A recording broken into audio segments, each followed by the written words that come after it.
কোথায় যাচ্ছিলেন আপনার ট্রাক নিয়ে? নেকমরদে। জি। নেকমরদ।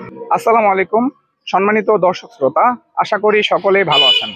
প্রিয় দর্শক শ্রোতা, এই মুহূর্তে আমি আপনাকে যে বিষয়টি অবগত করার চেষ্টা করব সেটি হলো আমাদের উত্তরবঙ্গের ঠাকুরগাঁও জেলার মেইন ঠাকুরগাঁও সদর থেকে রানীশংখল উপজেলা এবং হরিপুর উপজেলায় যাওয়ার যে বাইপাস রোড রয়েছে, সেটি জামালপুর ইউনিয়নের ভিতর দিয়ে যে রোড রয়েছে, সেটিতে ঠাকুরগাঁও থেকে নেকমরদে বিভিন্ন রকমের সারের ট্রাক এবং বিভিন্ন ট্রাক এই রাস্তা দিয়ে যায়। এবং আমরা যে বিষয়টি এই মুহূর্তে আপনাদের মাঝে দেখানোর চেষ্টা করব সেটি হলো আজকে রাত্রে ৩টার সময় এই যে আমাদের ফতেপুর গ্রামের ২০০ বছরের পুরনো যে একটি বট গাছ ছিল, বট গাছের বেশ কিছু অংশ ভেঙে রাস্তা ব্লক করে রেখেছে।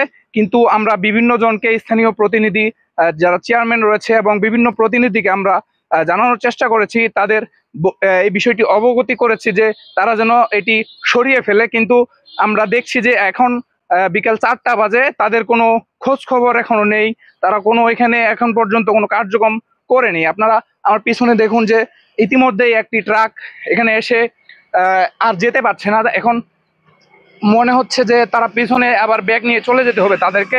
এইরকম করে আজকে সারাদিনে মিনিমাম ৬ থেকে ৭টি ট্রাক সার এবং বিভিন্ন ট্রাক এখানে এসেছে এবং আবার তারা ভোগান্তির শিকার হয়েছে। এবং আমাদের এলাকায় বর্তমানে পাটের সিজন চলতেছে। কৃষক যারা রয়েছেন তারা ক্ষেত থেকে পাটের ট্রাক নিয়ে আসছে। তারা এই রাস্তা দিয়ে যে আপনারা দেখুন পাটের গাড়ি যারা যারা চালায় তারা এই পাশ দিয়ে নিয়ে যেতে পারছে না।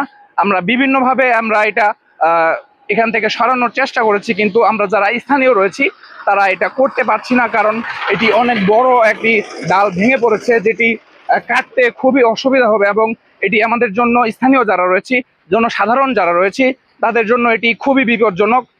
দর্শক বন্ধুরা, আপনারা ভিডিওটি শেয়ার করবেন এবং এই কাজটি যেন দ্রুত হয়, আমরা যেন আর ভোগান্তির শিকার না হই, এই বিষয়টা জনসাধারণ, ঠাকুরগাঁও জেলা প্রশাসক বা ঠাকুরগাঁও জনসাধারণকে আপনারা এটি জানানোর চেষ্টা করবেন। ধন্যবাদ।